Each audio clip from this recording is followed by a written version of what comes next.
Rama Rama Rama Ram, Rama Rama Rama Ram, Rama Rama Rama Ram, Rama Rama Rama Ram.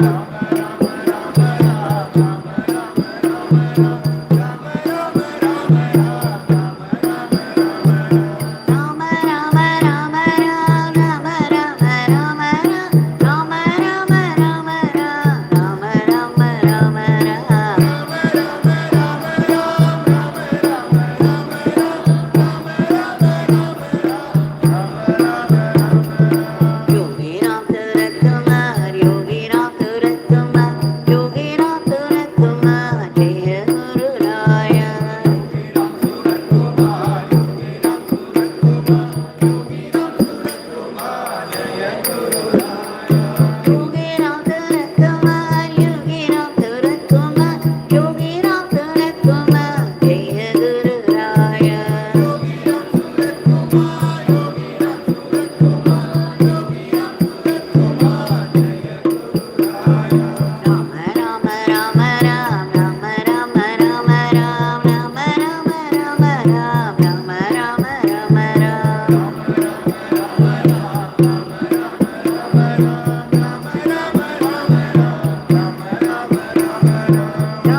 भगवान श्री योगी राम सूरत कुमार की जय। सर्वं Yogi Ram Surat कुमारार्पणमस्तु।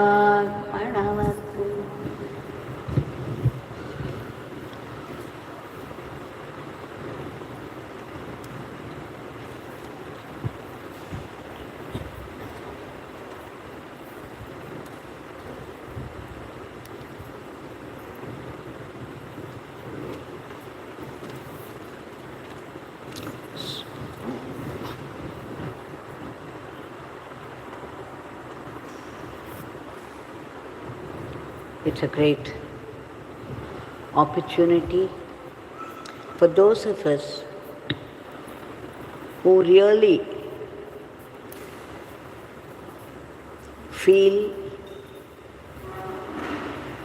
that we should be a sadhak as well, while leading the life that we are meant to lead.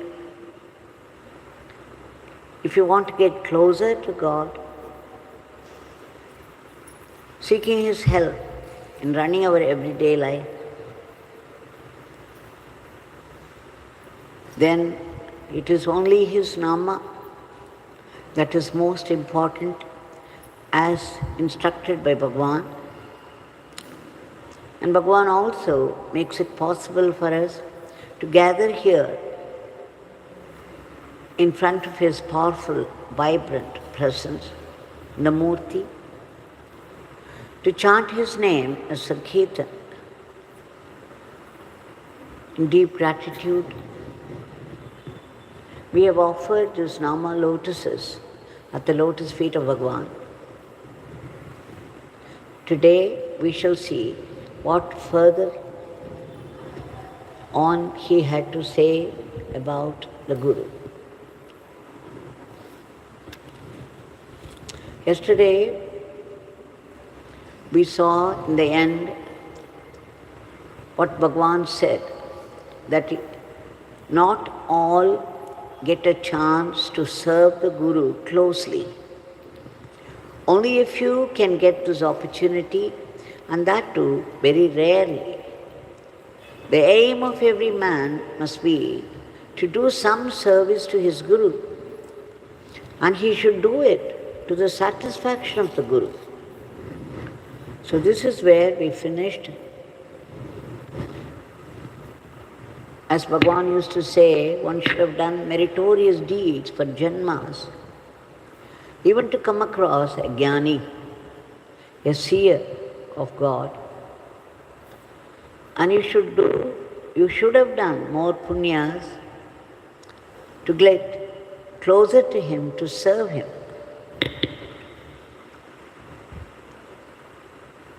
So Bhagavan said, it does not matter if you don't get close to the Guru to do his service.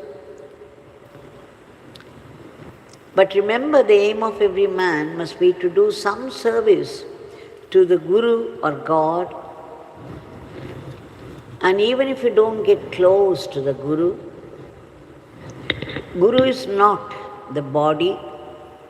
Guru is the principle, the tattva, the all-pervasive, all-knowing, all-powerful divinity. So wherever we live, whatever we do, if we consider our place as Guru's place and do everything as an offering to the Guru,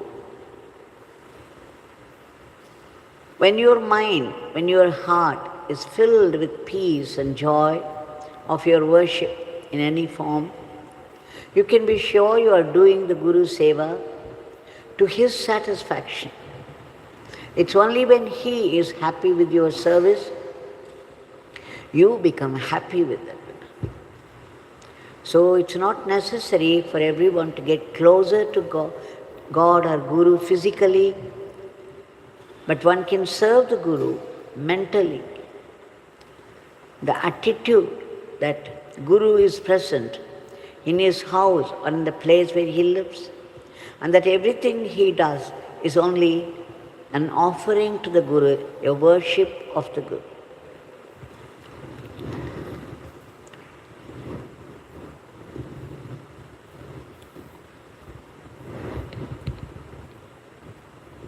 So, now another time again he repeated what he said, which I have noted down. Every man's primary aim in his life must be to remember God or the Guru and do some service to God or Guru. Then only your life becomes the responsibility of the Guru or God. That you must be thinking of the Guru all the time, if possible, or at least as much as possible, and that in all sincerity and earnestness. Then only your life becomes the responsibility of the Guru or God. Once you begin to please the Guru and in turn be pleased by your worship, the Guru will easily take you and in no time to the place where Jnanis and Siddhas will go after their hard penance in the wild forests for thousands of years.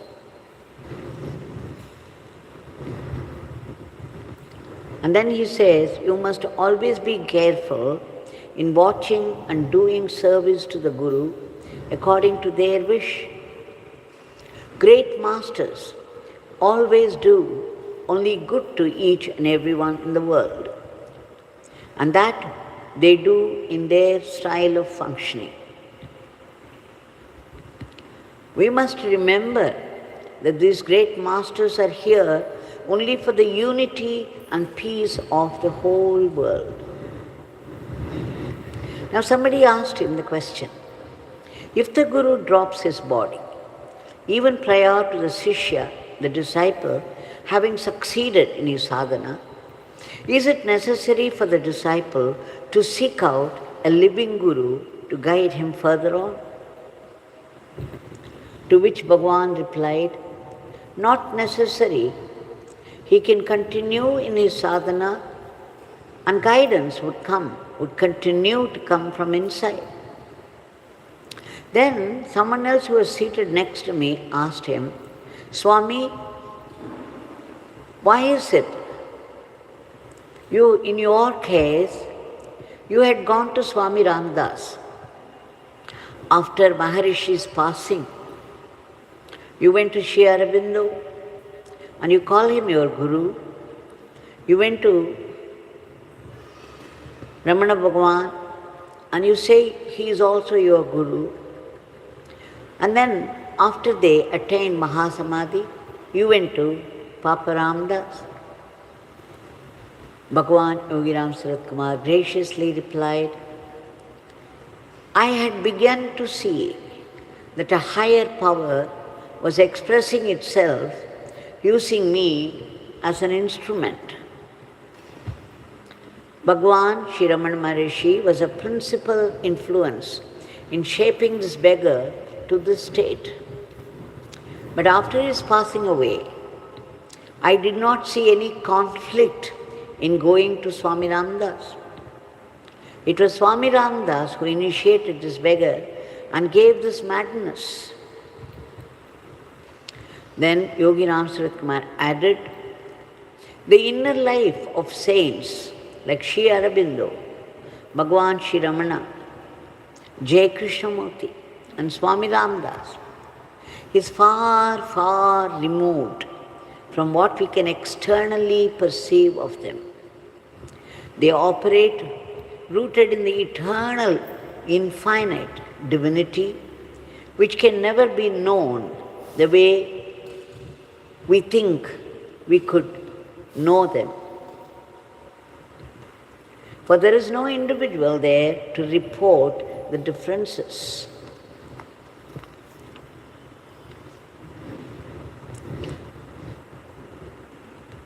So here,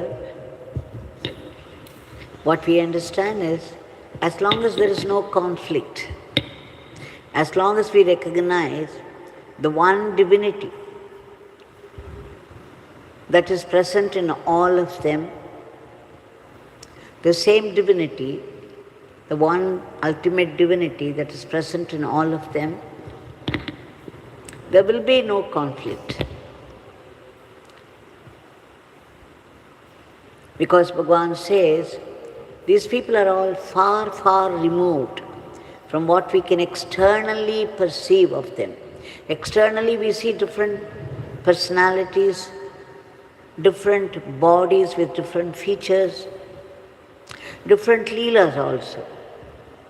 But internally, they are all the one divinity. They operate rooted in the eternal infinity, which can never be known in the way we would like to know.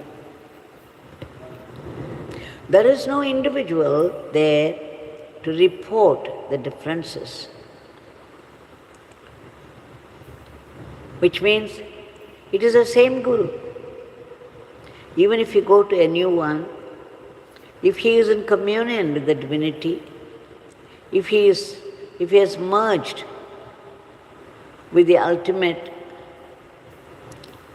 then where is the conflict? As long as you understand it is that one divinity.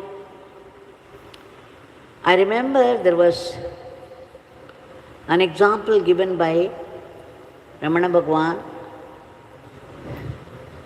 in the journey of life. At different times of life, we are thrown into different situations and we get different guides as well. It all depends upon at what phase of life we are and how we get guided. As an example, Ramana Bhagavan said, when you go from one country to the other, you go by the plane. At that point, at this part of the journey, going by the plane is necessary. You cannot insist on going by train, especially when a sea separates the two countries. You go by the ship or you go by plane. And then once you land in Delhi, you can take a plane to Chennai or you can take a train to Chennai. Whichever is possible for you, whichever happens is all right. And then again from there, from Chennai to Tiruvannamalai, you can take a taxi or a bus. But once you land in Tiruvannamalai, from the bus stand, if it is a car, then you reach the ashram straight away. If it is by bus, then you take a rickshaw or an auto to reach the ashram. Once you come to the gate of the ashram, you leave all the vehicles and then start walking towards the shrine. Where is the conflict in it? Are we going to think that I could have taken a plane from Chennai to Tiruvannamalai or from the bus stand to the ashram? At whatever stage of our journey, whatever is easily available, whatever we can afford,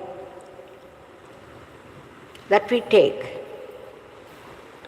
And it is the guidance at that phase. So, in the journey of life of a sadhak, at different times, in different places, for different reasons, we get guided by someone or the other. As long as we think that it is one divinity, the divinity of our own Guru, whom we adopted as Guru. It is the same Guru who is guiding through various sources at different stages of our journey. Bhagavan says, this beggar did not find any conflict in going to Paparam Das. So Bhagavan himself had 3 gurus. So everything happens by God's will, and whatever happens by God's will at any moment to any one of us is the best that can happen to us. So everything is in the attitude. Now, We shall offer our today's prayer at the lotus feet of Bhagwan. Bhagwan, we beg you a million times for your immediate divine intervention to bring forth unity and peace in the world. You have to change the course of the world because there is so much violence. One more war gets added. Now in the past 4 days, we have been seeing what a disaster it is. The disaster continues even this moment, and how people are suffering. Bhagwan, we beg you again and again to bring in peace, unity, control and discipline and harmony into the lives of people. That people should live a dharmic life with remembrance of God. People should become God-fearing. Bhagwan often said, it's no use if you have just love for God, if you have only bhakti for God. There should be fear also in it, bhaya bhakti, he would say. If there is no fear in your bhakti towards God, you may deviate from the path at any moment. You may take things for granted and be easily misguided. He would say the fear, the respect is very important. So here, we beg you again that people should have love, bhaya bhakti for God and lead a dharmic life. We pray to you to stop these 2 wars. The war that's been going on now for 2 years, and the war which just started 4 days ago. We have been seeing the disastrous, devastating, the Rudra Thandava of Shiva everywhere. Only you can put a stop to it so that peace be prevalent once again. Bhagwan, we beg you again and again and again, a million times, to bless this world so that there will not be even the mention of the word war among the countries of the world.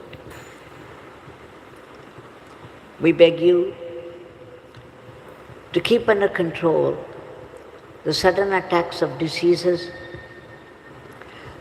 and the violent furies of nature and the disastrous accidents. We also beg you, most importantly, to uproot all the negativities of the human mind, all the rakshasic thoughts which are responsible for today's world of violence.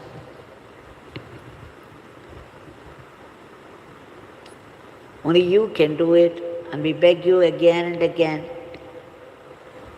to do the needful. We beg you again, Bhagwan, we pray to you that whatever country people belong to, whatever language they speak, whatever religion they have adopted, they too go through the agonies of their past karma, and that without help or protection. For the law of karma is precise, unsparing, relentless, and it doesn't wait for anything. So when people are struck because of their past karmas with violence and agony, it cannot be helped in a certain way, but all the same, we pray to you, because the prayer brings its effect. And these prayers are what you gave us. We pray to you again and again to reach out to all those people, the innocent people who are all suffering now, in some way or the other, without any protection. They go through the tortures,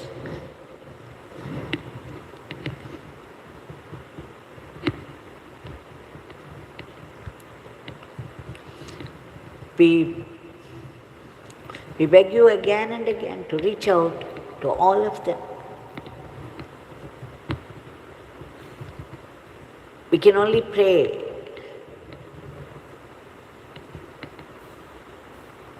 that helplessly.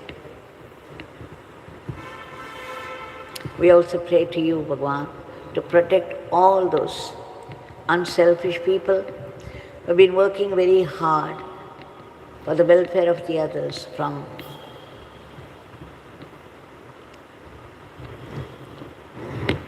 the criticisms and aspersion. They are unworthy, unhealthy remarks. And again, we pray to you. We know that this prayer has been working so well to give a boost to the economy of our country and promote the growth in varied fields of activity so that India would reach that high status of world teacher to conduct the whole world in the path of Dharma. We pray to you in all earnestness for ceaseless and joyful chanting of your powerful name, an unbroken remembrance of your leelas and teachings so that we assimilate and make it into Atma Shakti. Bhagavan, we pray to you again and again because those people who have been caught helplessly in the hands of the enemies, whichever side they belong to, are being put to torture. They may not be calling out your name, but we are. We have been chanting your name for their sake, and our chanting of your name must help them. And the wars should come to a stop immediately. And they should be spared from the disasters.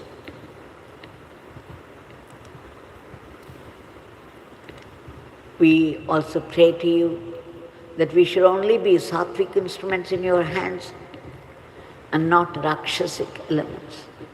Please bless our everyday life to run as an offering to you and not be caught by the temptations of Maya.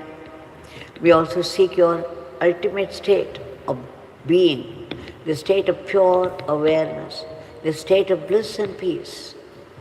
But then we know that we need to be purified because there is so much world in each of our minds. And there is the residual latent tendencies, the leftovers of our past karmas. So there are sudden attacks, vicious attacks of fear, anger, jealousy, vengeance, passion and sorrow. With the result, the mind falls into depression, holds on to negativities and falls into depression. You have declared that the divine name is a very powerful weapon against all our past karmas, and it can purify our mind. We have been chanting your name ceaselessly, and our chanting your name must help the whole world. Even for those who do not chant your name, these names must rush to their help.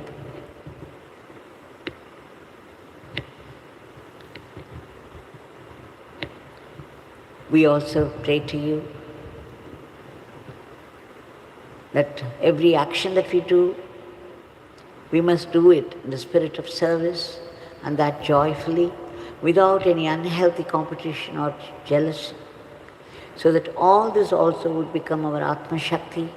And please bless us to practice acceptance of whatever life brings to us, be it a joy or sorrow, coming from you It can only be a great blessing, a blessing in disguise, meant for our spiritual transformation. When a bad karma begins to play up, everything turns over and we collapse. We begin to resent God, feeling terribly let down by Him, and we try to move away. We blame others bitterly for our own failures, little realizing that we have invited our own sufferings. Even in these wars, it is the collective karma that's playing up. In some way or the other, the law of karma is acting vigorously. But then it's not for us to sit and watch the whole show saying that it is their karma. We have to do our sadhana, and our sadhana is in praying and chanting. For that's the only thing that we can do to help people who are in agony. Bhagwan, you keep a blessing even in punishment. And the blessing pushes people towards you again, and every adversity would land in higher wisdom at the end. And then people realize that none of that we have held in high esteem, meant for our strength and protection, will help in times of need. Only God is our strength and protection. We beg you to bless us all, to be grateful to you, even for the adversities of life. For some reason, these adversities also pave way for our spiritual transformation. We seek your powerful blessings for all the species of the cosmos to be lifted to a higher plane. And finally, we seek liberation from this vicious cycle of births and deaths, the root cause of which is only this selfishness, the utter selfishness in the form of ego. We beg you, Bhagwan, to uproot this and promote Atma Bhavam, so that we all be blessed with that immortal life, that eternal living in merger with you, or eternal servitude to you in surrender to you, that eternal supreme divinity. Jai Ram Sam.